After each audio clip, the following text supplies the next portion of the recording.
नमस्कार, आप देख रहे हैं हिंद आवाज मीडिया और मैं हूं आपके साथ वैशाली। आइए रुक करते हैं आज की खास खबर पर।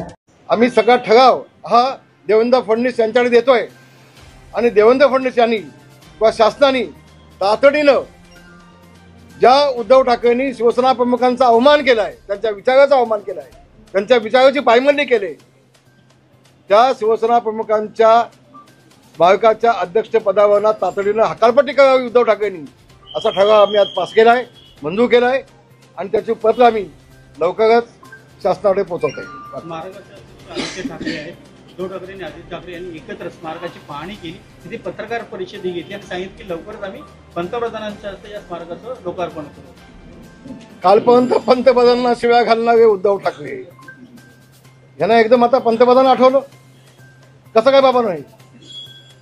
काल एकनाथ शिंदे साहेबांनी चांगलं उत्तर दिलं, पण आता पंतप्रधानांचं नाव घेण्याचा, अमित शहा यांचं नाव घेण्याचा नैतिक अधिकार हा उद्धव ठाकरेंनी आता गमावला आहे।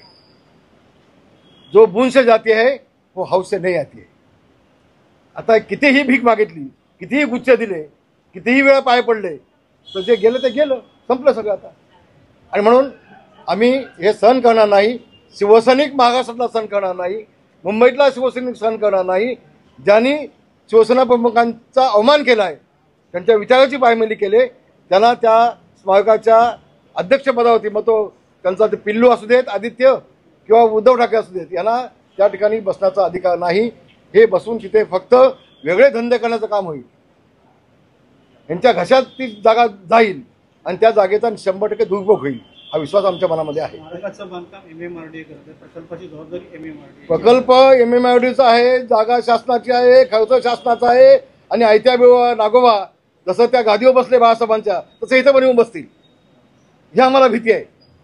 आणि म्हणून यांची ताबडतोब या अध्यक्षपदावर हकालपट्टी व्हावी, ही आमच्या मुंबईतल्या सगळ्या शिवसैनिकांची, पदाधिकाऱ्यांची मागणी आहे। धन्यवाद। निवडणुका जवळ आहेत महापालिकेच्या, असं असताना संघटनात्मक एवढे मोठे बदल नियुक्त रद्द करून नवीन करणं संघटनात्मक दृष्ट्या शेवटी पक्षाची शिस्त महत्वाची, शेवटी पक्षाची शिस्त महत्वाची। आणि म्हणून म्हातारी मेल्याचं दुःख नाही, काळ सोकाचा कामा नाही, यासाठी एक चांगला निर्णय एकनाथ शिंदे साहेबांनी घेतला आहे, त्या निर्णयाचं सगळ्यांनी आम्ही स्वागत केलं। धन्यवाद, धन्यवाद। जय भीम, जय हिंद, जय महाराष्ट्र। अब तक के लिए इतना ही। वीडियो को लाइक और शेयर करें और चैनल को सब्सक्राइब करें।